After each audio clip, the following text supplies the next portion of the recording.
at maliliit na nangakatayo sa harapan ng luklukan at nangabuksan ang mga aklat at nabuksan ang ibang aklat na siyang aklat ng buhay at ang mga patay ay hinatulan ayon sa mga bagay na nasusulat sa mga aklat ayon sa kanilang mga gawa. Ayan, meron po tinatawag na aklat ng buhay sa Biblia, kapatid, ano? Ngayon, hindi po lahat ng tao nakasulat ang pangalan doon sa aklat ng buhay. Yan sa 15. At kung ang sino man ay hindi nasumpungang nakasulat sa aklat ng buhay, ay ibinulid sa dagat-dagatang apoy. Ayan. Kung ang sino man ng wika, hindi nasumpungan, nakasulat sa aklat ng buhay, ibinulid sa dagat-dagatang apoy. Hindi lahat nakasulat doon. Sulatan lang po yun nung magiging dapat sa Diyos. At para masulat po ang pangalan natin doon, kailangan maglingkod tayo sa Diyos. Doon sa Filipos 4, pakilagay sa screen, versikulo 3.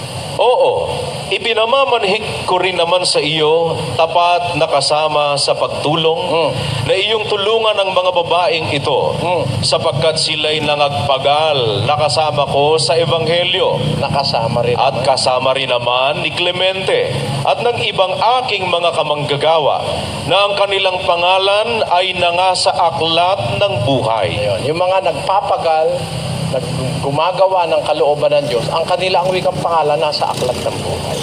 Hindi po lahat ng tao nandun. Pwede po pong isa. Sige po.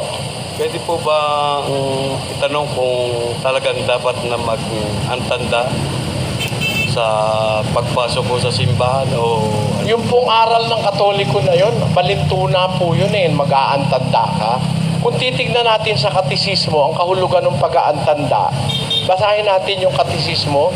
Maikling Katisismo, pahina 3. Ito po'y merong nihil obstat ni Padre J.C. Abriol at imprimatur ni Padre Hernando Antiporda. Ang tanda ng Santa Cruz. Ang tanda ng Santa Cruz, ang ipag-adya mo sa amin, Panginoon naming Diyos, sa mga kaaway namin. Ano raw po kahulugan ng antanda ng Santa Cruz? Pang-adya sa kaaway. Kaya nga pag kami umaalulong na aso o kaya parang lumalaki raw ang ulo, parang may masamang espiritu, nag-aantanda. Pag kumikidlat ng matatalim, nag-aantanda yung matatanda. Pag halimbawa lalakad, meron na sa lubong na pusang itik, naku, abot na antanda yung ginagawa. O pang-adya kasi sa kaaway. Mga makakapagtaka, ba't nang pag natapat sa simbahan nag-aantanda? Halimbawa, may prosesyon, dadaan yung santo, nag-aantanda. Kaaway ba yun?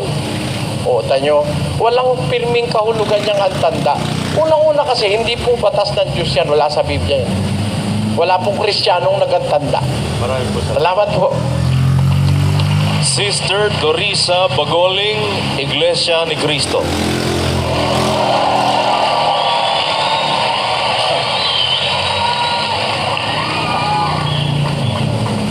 Magandang gabi po, Brother A. Tatlo lang po ang aking katanungan. Sige po.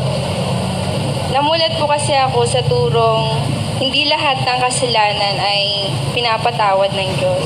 Kaya ang tanong ko po, lahat po ba ng klase ng kasalanan ay may kapatawaran? Lahat ng klase ng kasalanan may kapatawaran sa pagkakataong wala ka pang kilalang aral.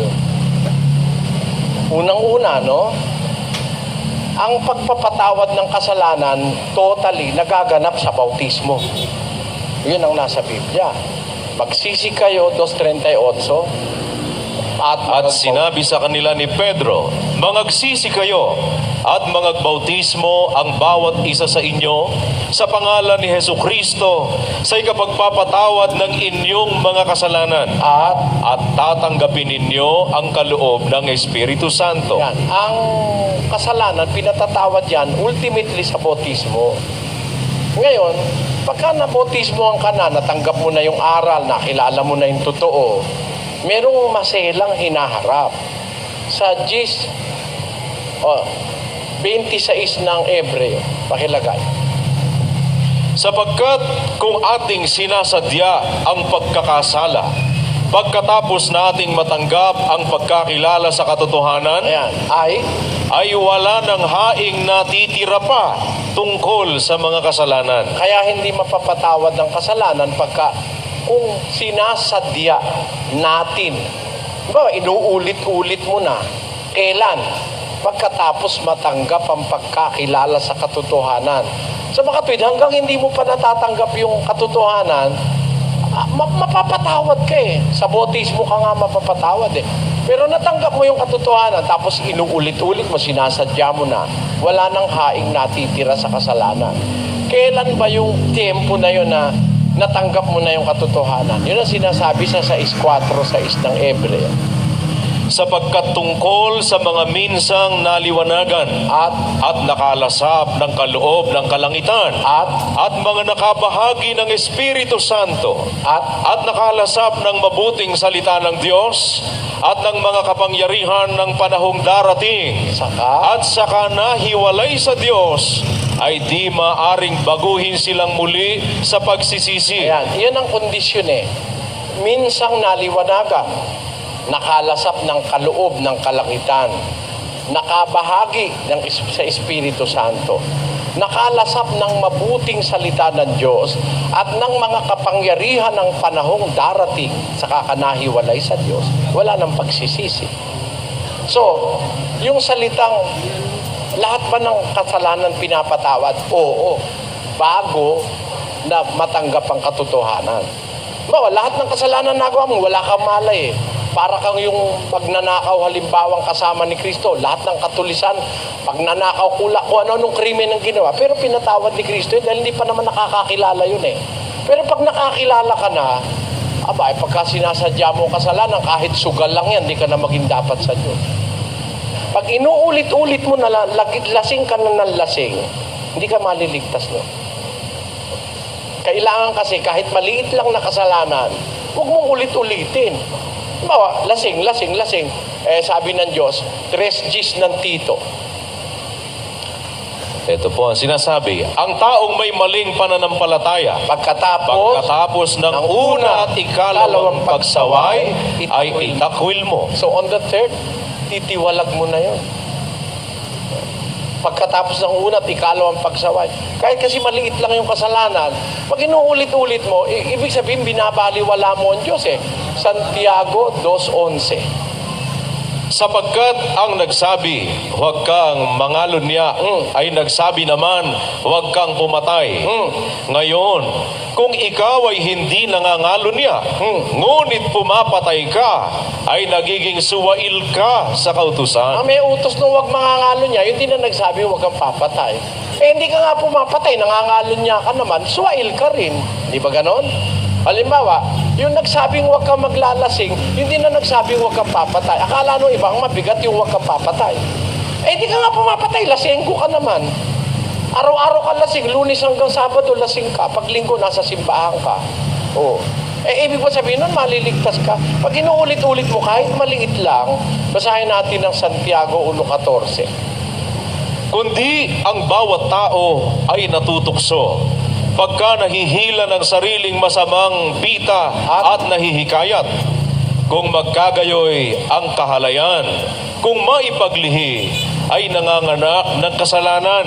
At ang kasalanan, pagka malaki na, ay namumunga ng kamatayan. Kahit maliit lang yan, lalaki ng lalaki. Mamumunga ng kamatayan. Dagat-dagat ang apo yun. Kaya sa aming pagsasama-sama, talagang pagbawal ang lasing, bawal talaga. Kaya ganun yun, kapatid. Pangalawang tanong Sige po. Kinahiligan po namin na kumain ng balot kasi nakakatulong po ito sa katawan, lalo na pagpuyat. Bakit po ipinagbabawal nyo ang pagkain ng balot? Hindi naman namin pinagbabawal yung pagkain ng balot per se. Ang bawal kasi, yung sinasabi sa Biblia na 15, 19, 20, 28, 29 ng gawa. Basahin natin. Dahil dito'y ang hatol ko, ay huwag nating gambalain yaong sa mga hintil ay nangagbabalik loob sa Diyos. Kundi sumulat tayo sa kanila na sila'y magsilayo sa mga ikahahawa sa Diyos-Diyosan at sa pakikiapid, at sa binigti, at sa dugo. 28.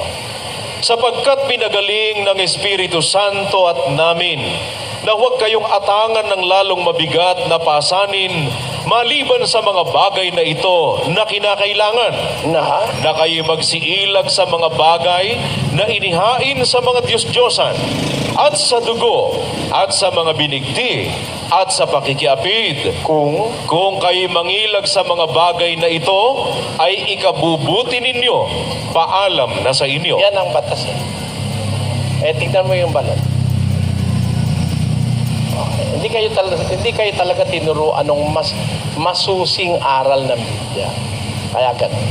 Kung tinuro lang sa inyo yan, makikita mo ang diferensya. Diba?